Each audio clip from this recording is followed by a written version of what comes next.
അതിനെ പിന്തുണയ്ക്കാൻ യൂത്ത് കോൺഗ്രസ്, മഹിളാ കോൺഗ്രസ് ഇവരെല്ലാം ഉണ്ട്. എൻ്റെ INTUC വരാത്തത് നിങ്ങൾ ചോദിച്ചോ? അവർ ട്രേഡ് യൂണിയനാണല്ലോ. എന്താണ് AITUC വരാത്തത്? എന്താണ് സ്വതന്ത്ര തൊഴിലാളി യൂണിയൻ വരാത്തത്? CITU മാത്രമല്ലല്ലോ, ഇവിടെ ഒരുപാട് ട്രേഡ് യൂണിയനുണ്ടല്ലോ. CITU സംസ്ഥാന ജനറൽ സെക്രട്ടറി എളമരം കരീമിൻ്റെ വാക്കുകളാണ് കേട്ടത്. അതേക്കുറിച്ച് പറയുന്നതിന് മുമ്പ് ഒരു വാർത്താക്കുറിപ്പ് കൂടി വായിക്കേണ്ടതുണ്ട്. പ്രതിപക്ഷ നേതാവ് VD സതീശൻ്റെ വാർത്താക്കുറിപ്പാണ്. അത് തുടങ്ങുന്നത് ഇങ്ങനെയാണ്: ആശാ വർക്കർമാരുടെ സമരത്തിൽ പങ്കെടുത്തവർക്കെതിരായ പോലീസ് നടപടി ഫാസിസം. സമരത്തിനും സമരത്തെ പിന്തുണയ്ക്കുന്നവർക്കും UDF സംരക്ഷണം നൽകും. തിരുവനന്തപുരം: ആശാ വർക്കർമാരുടെ സമരത്തിൽ പങ്കെടുത്ത 14 പൊതുപ്രവർത്തകരോട് 48 മണിക്കൂറിനുള്ളിൽ ഹാജരാകണമെന്ന് ആവശ്യപ്പെട്ട് പോലീസ് നൽകിയ നോട്ടീസ് ജനാധിപത്യ വിരുദ്ധവും ഭരണകൂട ഫാസിസവുമാണ്. ഈ പ്രതികാര നടപടി അംഗീകരിക്കാനാകില്ല. ആശാപ്രവർത്തകരുടെ സമരത്തിനും സമരത്തിന് പിന്തുണ നൽകുന്ന പൊതുപ്രവർത്തകർക്കും UDF പൂർണ്ണ സംരക്ഷണം നൽകും എന്ന് പറഞ്ഞുകൊണ്ട് പ്രതിപക്ഷ നേതാവിൻ്റെ വാർത്താക്കുറിപ്പാണ്. സമാനമായ വാർത്താക്കുറിപ്പ് രമേശ് ചെന്നിത്തലയും ഇറക്കിയിട്ടുണ്ട്. രമേശ് ചെന്നിത്തലയും പറയുന്നത് ഇത് തന്നെയാണ്. അദ്ദേഹത്തിൻ്റെ വാർത്താക്കുറിപ്പിൻ്റെ ആദ്യത്തെ പാരഗ്രാഫും ഇതേ വാചകം തന്നെയാണ്: ആശാ വർക്കർമാരുടെ സമരം പോലീസിനെ കൊണ്ട് അടിച്ചമർത്താമെന്ന് കരുതരുത്. രമേശ് ചെന്നിത്തല: ജീവിക്കാൻ വേണ്ടി സമരം ചെയ്യുന്ന ആശാ വർക്കർമാരെ പോലീസിനെ കൊണ്ട് അടിച്ചമർത്താമെന്ന് കരുതുന്നത് പിണറായി സർക്കാരിൻ്റെ വ്യാമോഹം മാത്രമാണെന്ന് കോൺഗ്രസ് പ്രവർത്തക സമിതി അംഗം രമേശ് ചെന്നിത്തല പറഞ്ഞു എന്ന് പറഞ്ഞുകൊണ്ട്, എന്ന് വെച്ചാൽ കോൺഗ്രസ് ഒറ്റക്കെട്ടായി നിൽക്കുകയാണ് സമരത്തിന് പിന്തുണ പ്രഖ്യാപിച്ചുകൊണ്ട്. എന്നാൽ എളമരം കരീം ചോദിച്ച ചോദ്യമുണ്ട്: എവിടെ INTUC, എവിടെ STU? INTUC കോൺഗ്രസിൻ്റെ തൊഴിലാളി സംഘടനയാണ്. STU മുസ്ലിം ലീഗിൻ്റെ തൊഴിലാളി സംഘടനയാണ്. ഈ രണ്ട് സംഘടനകൾക്കും ആശാ വർക്കർമാർക്കിടയിൽ യൂണിയനുണ്ട്, സംഘടനയുണ്ട്. എന്നാൽ അവർ സമരത്തിനില്ല. എന്തുകൊണ്ടാണ് അവരെ ഈ സമരത്തിൽ പങ്കെടുപ്പിക്കാൻ കഴിയാതിരിക്കുന്നത് നിങ്ങൾക്ക് എന്ന ചോദ്യമാണ് ചോദിക്കുന്നത് എളമരം കരീം. അതുമാത്രമല്ല, അതിനുശേഷം അദ്ദേഹം ചോദിച്ച മറ്റൊരു ചോദ്യവും കൂടിയുണ്ട് കോൺഗ്രസ് നേതാക്കളോട്. അതും കൂടി കേൾക്കാം. ഈ ട്രേഡ് യൂണിയനുകളെല്ലാം ചേർന്ന് സംയുക്തമായി ഒട്ടേറെ പ്രക്ഷോഭങ്ങൾ സംഘടിപ്പിക്കുന്നുണ്ട്. ഇപ്പോൾ ദേശീയ പണിമുടക്കിനെ കുറിച്ച് ആലോചിക്കുകയാണ്.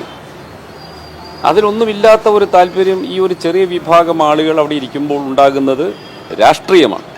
ഇതുപോലെ തന്നെയായിരുന്നു ഇടുക്കിയിൽ പൊമ്പിള ഒരുമൈ എന്ന പേരിൽ ഒരു ചെറിയ വിഭാഗം തൊഴിലാളികളെ സംഘടിപ്പിച്ച് ഏതാനും അരാജകവാദികൾ സമരം നടത്തിയപ്പോൾ കേരളത്തിലെ മാധ്യമങ്ങൾ കാണിച്ച താല്പര്യം, അവിടെ എല്ലാ ചാനലുകളുടെയും യൂണിറ്റുകളോടെ പോയി നിന്ന് അത്യധ്വാനം ചെയ്തു ആ സമരം ഒന്ന് ശക്തിപ്പെടുത്താൻ. അന്ന് LDF ഗവൺമെൻറ് അല്ല, UDF ഗവൺമെൻറ്റാണ്.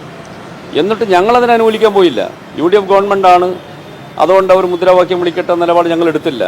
അത് അരാജകമായ വളരെ തെറ്റായ ഒരു സമരമായിരുന്നു. അതിന് സമാനമായ ഒരു സമരമാണ് ഇപ്പോൾ നടക്കുന്നത്. ഇത് തൊഴിലാളി താല്പര്യത്തിനല്ല, അതുകൊണ്ടാണ് ഞങ്ങൾ എതിർക്കുന്നത്. അതുകൊണ്ടാണ് ഈ സമരം അരാജകവാദികളുടെ സമരമാണ് എന്ന് പറയുന്നത്. പെമ്പിള ഒരുമൈ സമരം ഇപ്പോൾ എവിടെ എത്തി എന്ന ചോദ്യം എളമരം ചോദിക്കുന്നതും അതുകൊണ്ട് തന്നെയാണ്. കാരണം രാഷ്ട്രീയ നേതൃത്വത്തിൻ്റെ പിന്തുണയില്ലാതെ ഏതാനും പേർ തട്ടിക്കൂട്ടി നടത്തുന്ന ഒരു സമരം മാത്രം അത് എവിടെയും എത്തില്ല. ആ സമരത്തിൻ്റെ ലക്ഷ്യം തന്നെ തെറ്റാണ്. സമരം ചെയ്യേണ്ടത് കേന്ദ്ര സർക്കാരിന് എതിരെയാണ്. കേന്ദ്ര സ്കീം പ്രകാരമാണ് ആശാ വർക്കർമാരെ നിയമിക്കുന്നത്. കേന്ദ്രമാണ് ഇവർക്ക് ഓണറേറിയം നൽകുന്നത്. ശമ്പളം എന്ന് പറയാൻ കഴിയില്ല, എങ്കിൽ ശമ്പളം എന്ന് നമുക്ക് പെട്ടെന്ന് മനസ്സിലാക്കാൻ പറയാം. ശമ്പളം നൽകുന്നത് അതിൽ 60% നൽകേണ്ടത് കേന്ദ്ര സർക്കാരാണ്. 40% സംസ്ഥാന സർക്കാർ നൽകേണ്ടത്. കേന്ദ്ര സർക്കാർ 60% തരുന്നില്ല. കേന്ദ്ര സർക്കാർ നൽകേണ്ട 60% നൽകുന്നത് സംസ്ഥാന സർക്കാരാണ്. ഇതെല്ലാം വസ്തുതയാണ്. കേന്ദ്ര സർക്കാരിൽ നിന്ന് 400 കോടിയിലേറെ രൂപ ലഭിക്കാനുണ്ട്. അതിതുവരെയും ലഭിച്ചില്ല. അത് ലഭിച്ചാലുടൻ ഓണറേറിയം വർദ്ധിപ്പിച്ചു നൽകാൻ സംസ്ഥാന സർക്കാർ തയ്യാറാകുമെന്ന് സമരസമിതി നേതാക്കളെ സർക്കാർ അറിയിച്ചിട്ടുണ്ട്. അങ്ങനെയാണെങ്കിൽ സമരം ചെയ്യേണ്ടത് എവിടെയാണ്?